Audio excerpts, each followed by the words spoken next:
Well, welcome to another edition of the McReynolds Rundown. Can you believe it? Race number 10 is in the books. We're closing in on the halfway part of the regular season, and we just finished up superspeedway racing at Talladega Superspeedway, my home track. So let's just dive right into it. I'm glad this is the first topic. What about my experience being a crew chief again this weekend at Talladega? What was my favorite moment? Down there with the three-car Richard Childress Racing, Jeffrey Earnhardt, it's hard to say I had just one special favorite moment. I would say it started from the time I got on the airplane Friday morning and flew down there with the race team, rode to the racetrack with the race team, but I think the moment that meant the most to me was getting that car through inspection, climbing on that pit box on Saturday, and actually having to make calls on that car. And of course, to sit on the pole on Friday and to come home finishing second, yeah, it was special for me, but what meant the most to me is how much it meant for Jeffrey Earnhardt to get that top 5 finish. Trust me, I enjoyed every moment of this weekend as a crew chief. Well, I'm a little confused about this next topic, but I'll go ahead and address it. Someone said, is super speedway racing, Daytona and Talladega, true racing? I'm actually a little taken back. To me, super speedway racing like we had at Talladega, absolutely true racing. Are you kidding me? We had 41 lead changes among 16 drivers.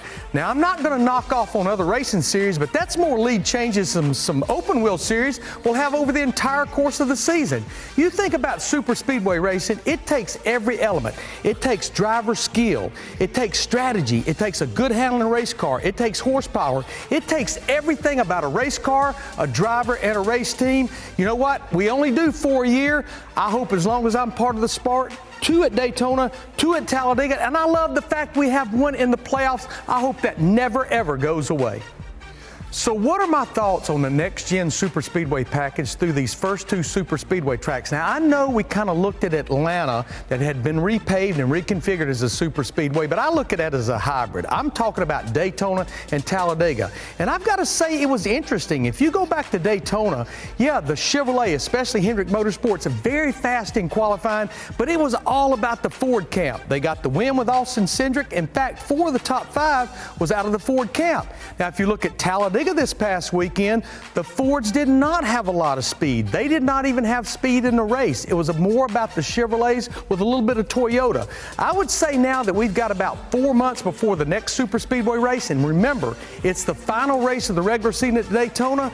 I think teams will learn even more, and we may see even something different there. Well, it's that time, a fan's question. This week it comes from Will Jepson, Hartford, Connecticut. Hey, Larry, it was awesome to see that 3-car back on track. What was the week like leading up to the race in Dega? Did it take much getting back in the swing of things? I've got to say this. The week leading up to going down there, I felt like I was drinking through a fire hose. They have so many resources, so much different than when I was a crew chief over 2 decades ago. I had engineers giving me setup sheets, giving me strategy sheets, everything about that race car and how that race would unfold. But I've got to say, it did not take long before I felt like I was back in the swing of things. I've said this many times. Yeah, maybe the days of me actually being a crew chief, maybe that ship has sailed, but I think with what I've learned as a broadcast analyst for the 2 decades, I think I could go back and call a race better than when I was a crew chief, and that was the biggest part of the weekend, is making those calls on Saturday. So, submit your questions to @NASCAR on Fox on Twitter. Use hashtag McReynolds Rundown. As I said, 10 races in the book. This week, it's all about the Monster Mile, another chapter with the next-gen car on that high-bank 1-mile concrete track. We'll see you next week. Hey race fans, thanks for watching our video. For all NASCAR on Fox news, content, and the best clips from Fox Sports, be sure to follow and subscribe to our channel.